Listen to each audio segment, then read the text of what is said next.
At dito ay makikita natin ang very iconic na building ni Louis Vuitton.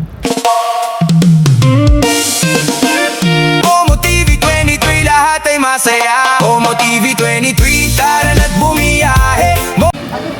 Welcome back mga Junakis! Eto na naman ang yung Daddy-O para sa panibagong episode ng ating vlog. And today's video, another day, another adventure here in Paris. So, dito tayo ngayon para ituloy ang ating second day ng stay natin dito. So, sa ngayon, ang itinerary namin ay ito daw tayo sa Arc de Triomphe. Dadaanan din natin yung Avenue des Champs-Élysées. Di natin alam kung ano meron doon, pero malalaman natin.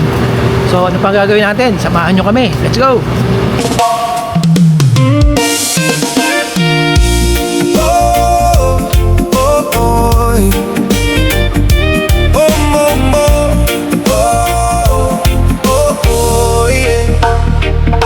Paandar na makina, araw ay sumisikat.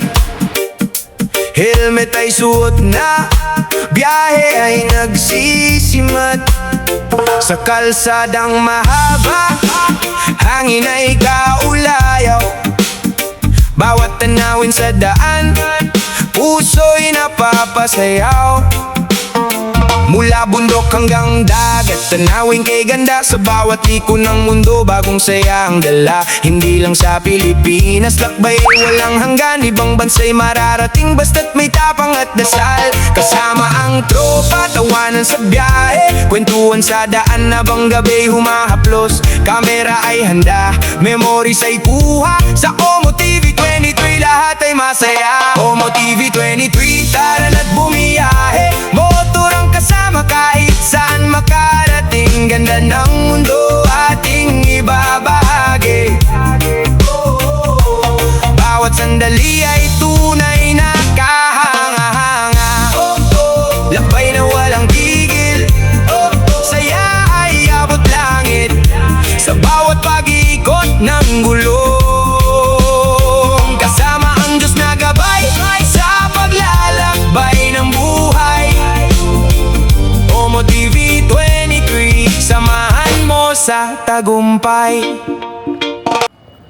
At bago tayo makarating sa Arc de Triomphe, ay dadaanan natin itong Avenue des Champs-Élysées, na kung saan dadaanan mo dito ang hile-hilerang mga tindahan na mga well-known boutique and department store na talagang famous pagdating sa fashion and clothing industries. Dahil dito mo makikita ang naglalakihang tindahan ng Louis Vuitton, Cartier, Christian Dior, Chanel, Sephora, Apple at iba pa. Kaya nga tinuguri ang itong the most beautiful avenues in the world. At eto pa, dito rin ginaganap ang mga naglalakihang event kagaya ng mga fashion shows, pictorials, at shooting ng mga well-known model. Pero hindi dito sa kalsada mismo kasi magkakagulo tao. Ginagawa ito sa loob ng mga hotels and nearby department store dito sa lugar na to. At alam nyo ba kung sino-sinong world-renowned supermodels ang mga nag-pictorial na rito? Una na dyan si Naomi Campbell ng UK, Cindy Crawford ng USA, Irina Shayk ng Russia, si Lia Rebede or Kebede ng Ethiopia, si Thailand Blandu ng France, at wag na tayo lumayo, si Heart Evangelista madalas dyan. At tignan mo naman ang building ng Louis Vuitton, parang sinakop niya ng buong kalsada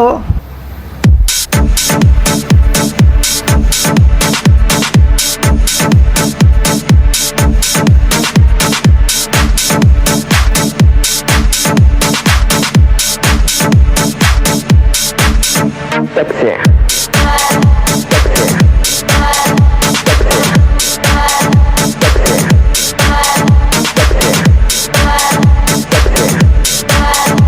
A few moments later.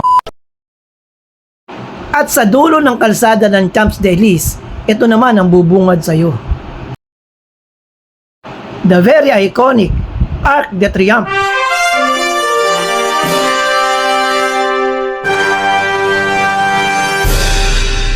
Konting trivia lang para sa napaka-historical na monumentong ito.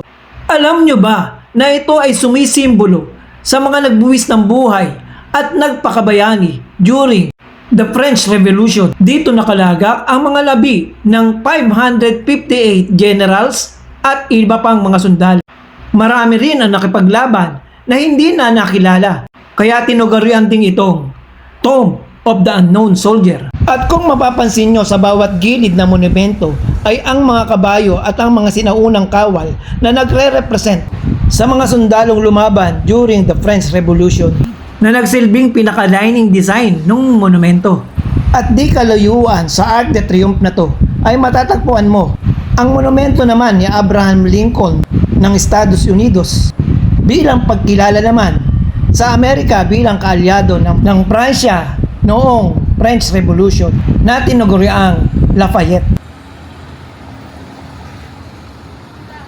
At sa puntong ito naman ay nagsimula na kami maghanap-hanap ng aming makakainan dahil patanghali na ng mga oras na yan. Wala, may zone, chocolate. Kami yung mga kalsada, makakano siya. May exit. Kakaiba talaga ang mga instruktura ng mga gusali dito. Walang mga aircon yan. At eto nga, nakakita na kami ng kakainan namin. Japanese cuisine. Tara, kain tayo. Let's go! Mga Junakis, nandito na ang daddy nyo, si Daddy O. Mag-bless na kayo. Hey! Hey! Hey! Hey! OMO! TV23! Daddy O na! Daddy O na! Tara na! Oh! Welcome back mga Junakis, nandito na naman si Daddy O para maghatid ng latest na balita, pero hindi siya ma-reach, totoo. Tunin lang kayo sa OMO TV 23 para malaman ang kwento at saya, mga ganap sa daan at buhay na siguradong magpapasaya.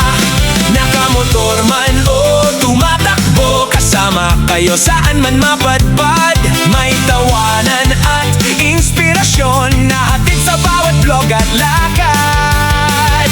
Kasama ang Diyos sa bawat lakbay, siya ang sandigan sa ating buhay. Sa bawat biyaya at tagumpay, tayo'y kanyang ginagabayan. Sino tatay mo? Siyempre si Daddy O. Sino papa mo? Siyempre si Daddy O. Sino airpot mo? Siyempre si Daddy O. Si Daddy O. Okay, magbahagi ng kwento. Nakamotor man o tumatakbo, garantisado at siguradong maaaliw kayo. Kasama ang buong tropa at mga Junakis ko. May adventure at mga aral na mapupulot sa bawat biyahe. May saya, inspirasyon at kwentuhan na dadalhin hanggang sa pag-uwi. Sa kalsada man o sa komunidad, may bagong kwentong matutuklasan. Kasama si Daddy O sa bawat yugto ng pang-araw-araw na karanasan. Mga Junakis, tara na! Sabay-sabay na! Like and subscribe, huwag kalimutan para sa mas marami pang kasiyahan. Kasama ang Diyos sa bawat lakad, pag-asa at lakas ang laging hatid sa bawat hamon at tagumpay. Patuloy. At dahil dyan, dito na muna natin tinatapos ang vlog na to.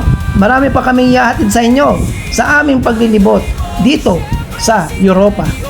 Meantime, this is your Daddy O saying stay safe, ride safe, and God bless. Bye-bye! See you on next video! Okay, magbahagi ng kwento. Nakamotor man o tumatakbo, garantisado at siguradong maaaliw kayo. Mga Junakis, tara na at manood tayo.